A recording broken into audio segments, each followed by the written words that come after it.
Kwanza Media, au commencement.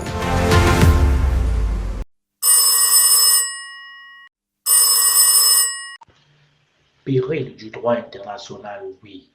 En effet, l'intervention des États-Unis au Venezuela, bien qu'elle ne repose sur aucune base juridique internationale solide, n'a rien de surprenant. On a vu comment cela a commencé avec les frappes sur les narcotrafiquants. On a vu ce matériel lourd et coûteux des États-Unis sur les portes du Venezuela. Ce n'était pas anodin. C'est de l'arbitraire, rien à dire.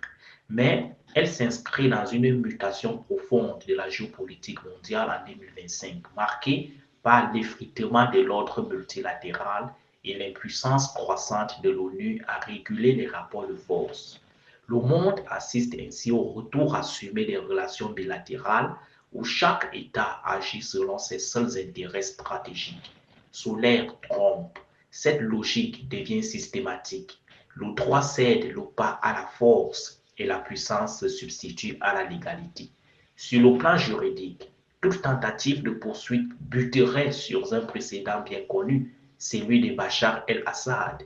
Un chef d'État en fonction ne peut être jugé, quelles que soient les accusations.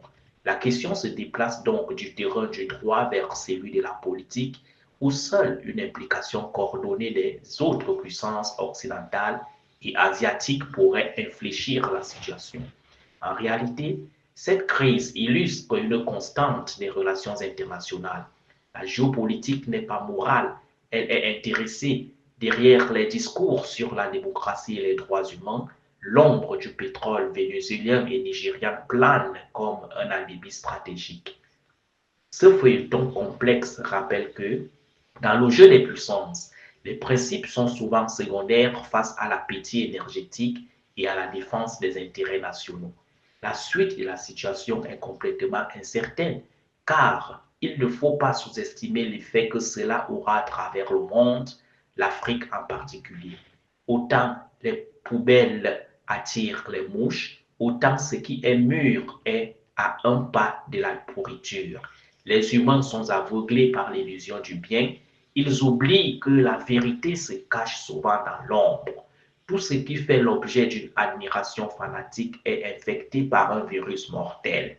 L'ego, la publicité est l'art de transformer la boue en or pur, de faire croire que l'ombre est lumière, c'est le propre des États-Unis et la France. Référence assassinat du guide libyen par Sarkozy. C'est au sommet donc de la gloire que la chute est la plus brutale, il faut le dire.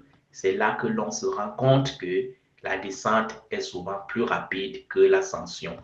Donc, le droit international venait une fois de plus, n'est-ce pas, être piétiné, cassé et, n'est-ce pas, jeté dans la poubelle par cette action. C'est une démonstration que ce droit international, en réalité, n'est pas et n'a jamais fait l'objet d'une respectabilité de la part des grandes puissances. Kwanza Media, au commencement.